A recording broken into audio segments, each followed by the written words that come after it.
Buenas tardes, estimados televidentes de la televisión universitaria, como todas las semanas en su programa Alimentación, Problema de Nuestro Tiempo. El día de hoy contamos con la presencia del licenciado en Ciencias Nutricionales, Rodrigo Sigala Robles. Él nos platicará sobre la dieta libre de gluten para niños con enfermedad celíaca. Esperamos que sea de su agrado. Y bien, pues iniciaremos el programa del día de hoy.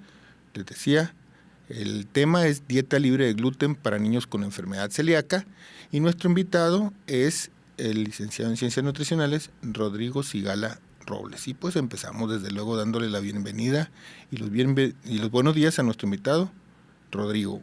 Buenos días, bienvenido. Buenos días, Francisco, ¿qué tal? ¿Cómo ha estado? Muy bien, muy bien.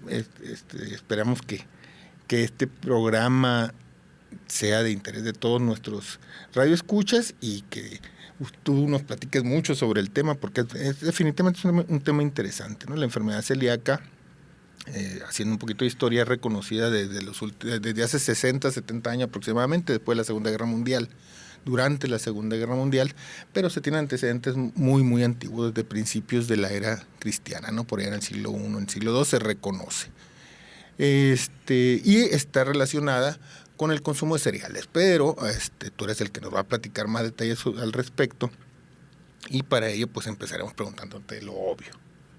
Cuando decimos enfermedad celíaca, ¿qué debemos de entender? ¿Qué es la enfermedad celíaca? Muy bien.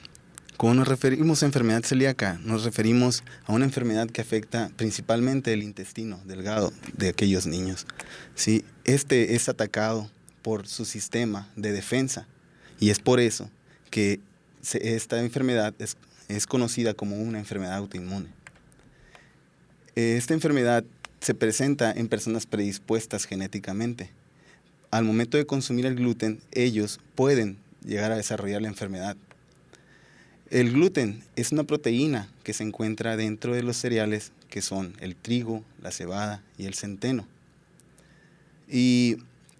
Pero aunque el 30 al 40% de la población presenta la predisposición genética, solamente el 1% de la población lo llega a desarrollar. Eso es lo que tenemos que saber principalmente de la enfermedad celíaca. Bueno, primero vamos a tratar de facilitar un poco el acceso de esta información. Una enfermedad autoinmune. Cuando decimos enfermedad autoinmune, ¿qué es lo que se tiene que entender? Cuando nos referimos a una enfermedad autoinmune, lo que tenemos que entender es que el propio organismo reconoce, el sistema inmune reconoce lo propio como ajeno, y es por eso que existen problemas de proinflamación que puede desencadenar otros trastornos.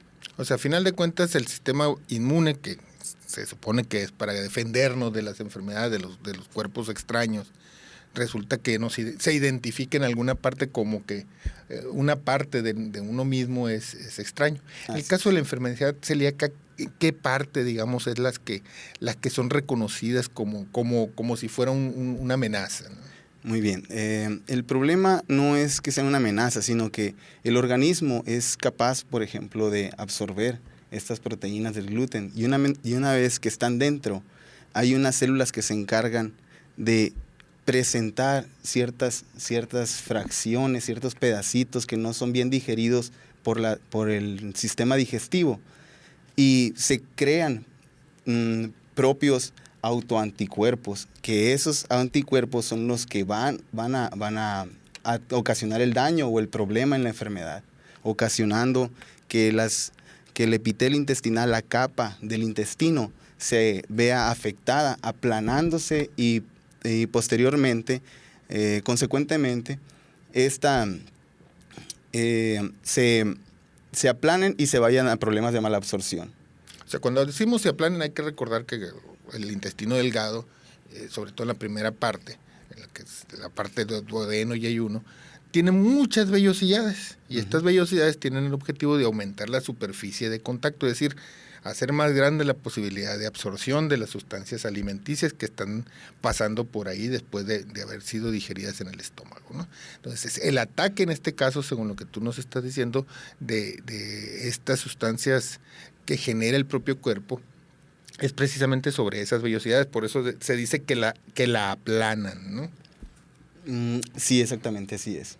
Entonces, la idea entonces es que, bueno, esto digamos, es una descripción muy, muy general, digamos, porque los detalles son bastante más técnicos.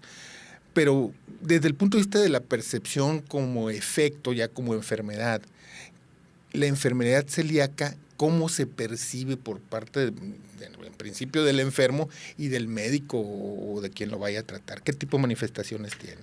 Muy bien. Va primero desde los síntomas signos y síntomas gastrointestinales, y también los hay extraintestinales. Es por eso que esta enfermedad es difícil de diagnosticar y tiene unos componentes específicos los cuales son necesarios para poder diagnosticar a una persona. Los síntomas gastrointestinales pueden ir desde diarrea crónica pero no frecuente, y también las personas que pueden manejarse como asintomáticos, que pueden tener también repercusiones como baja talla en el crecimiento y también pérdida de peso. Incluso hay niños en los cuales, si la diarrea es crónica, estos niños pueden llegar a presentar deshidratación y desnutrición, lo que los va a conllevar a que lleguen a un estado grave hasta hospitalización, ¿sí? También los hay extraintestinales, dolores de cabeza, también daño en el esmalte dental, el comportamiento se ve alterado, hay hiperactividad. O sea, es muy amplio lo que abarca los síntomas y signos de la enfermedad.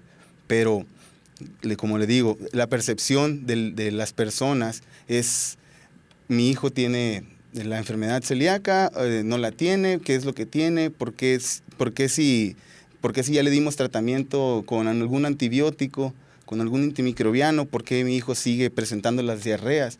Pero es hasta que retiran el gluten, cuando ellos mismos se dan cuenta, por prescripción médica, que se dan cuenta de que realmente es el gluten, y hay que hacer otras pruebas posteriores para que se haga bien el diagnóstico de esta enfermedad.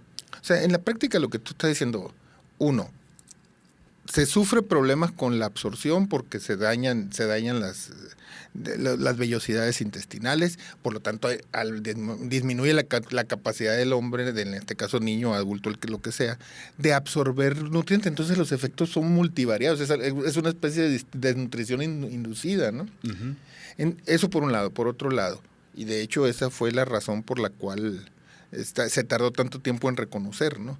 O sea, se confunde con otra bola de cosas que pudieran ser, ¿no? O sea, una diarrea, una infección. Inmediatamente uno piensa, muchísimos médicos todavía en México no están capacitados para diagnosticar, y eso ya incluso está reportado, ¿no?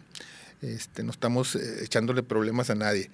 El asunto es que es realmente de 2011 para acá cuando se empiezan a hacer pruebas en México seriamente para detección. Entonces el diagnóstico es relativamente reciente, estamos hablando de 5 años nada más, pues. Entonces es muy probable que no se diagnostique correctamente, y mientras no se quite la causa, como tú dices, que es el gluten de trigo, de avena últimamente se ha verificado que también está incluido el triticale, que ya se está empezando a usar,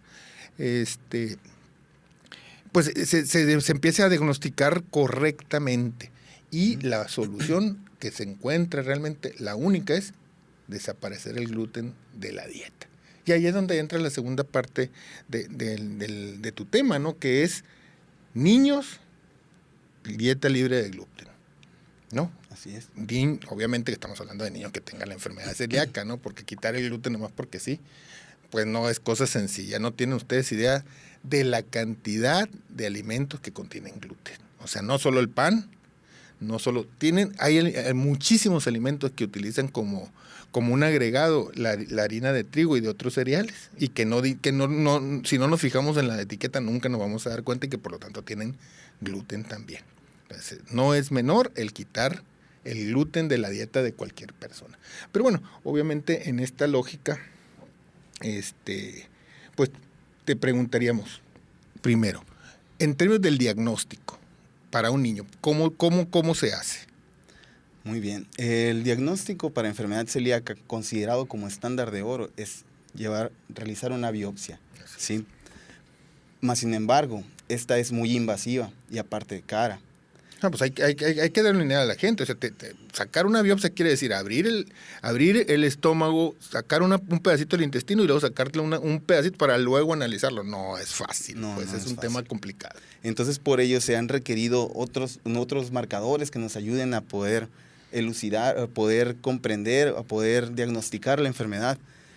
Al momento se tienen considerados 3 de 5 de los criterios que deben de seguirse para poder diagnosticar correctamente una persona. De ellos son signos y síntomas gastrointestinales, presentar la predisposición genética, presentar además anticuerpos positivos que son los necesarios para poder diagnosticarlo, que las personas que tengan la serología o los anticuerpos positivos lleven a cabo una dieta de gluten, libre de gluten, durante al menos 6 meses para poder ver si hay respuesta a la dieta del gluten, para ver si esos anticuerpos que estaban positivos al momento de realizar el estudio disminuyeron, y la biopsia. Con solamente 3 podríamos hacerlo. Podemos tener signos y síntomas gastrointestinales, podríamos tener predisposición genética y la respuesta a la dieta de gluten. Con esos 3 nosotros podemos asegurarnos que la persona de verdad tiene la enfermedad. Y evitas el abrirle la panza a alguien, ¿no? Desde luego que no es menor cosa, ¿no? Uh-huh. Bien, en términos de la situación, decías tú en principio, la tendencia, la gente que se prevé que tiene que esta enfermedad es entre de 1 al 3%, se dice, pero también se dice que está subdiagnosticada sobre todo en Latinoamérica, ¿no? Entonces es muy probable que mucha más gente lo tenga, pero por la forma en que se manifiesta la enfermedad no queda claro. En Sonora, ¿qué nivel de prevalencia se ha detectado? Muy bien. Dado los estudios que se han realizado en el laboratorio, lo que hemos encontrado nosotros es una prevalencia de que en cada 150 personas que tenemos, una persona presenta la enfermedad. Y en México, hablando ya de manera nacional, lo que se ha informado en el año del 2013, encontró una prevalencia de que de 167 personas, solamente una llegaba a presentar la enfermedad. Es decir, esa prevalencia es relativamente alta, ¿sí? Pero podríamos, hay aproximadamente del 70 al 90%, de ahí que personas que no han sido diagnosticadas. O sea, de las personas que en efecto tienen la enfermedad, prácticamente solo entre el 17 y el 20% han sido diagnosticados y el resto está escondido en alguna parte y en algún momento va a tener alguna manifestación.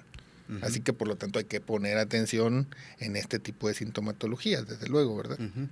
Claro, y recurrir, y aquí es importante, siempre subrayamos, no se trata de autodiagnosticarse, hay mucha información válida en internet, pero no somos médicos ni tenemos laboratorios, entonces es muy importante asistir con especialistas.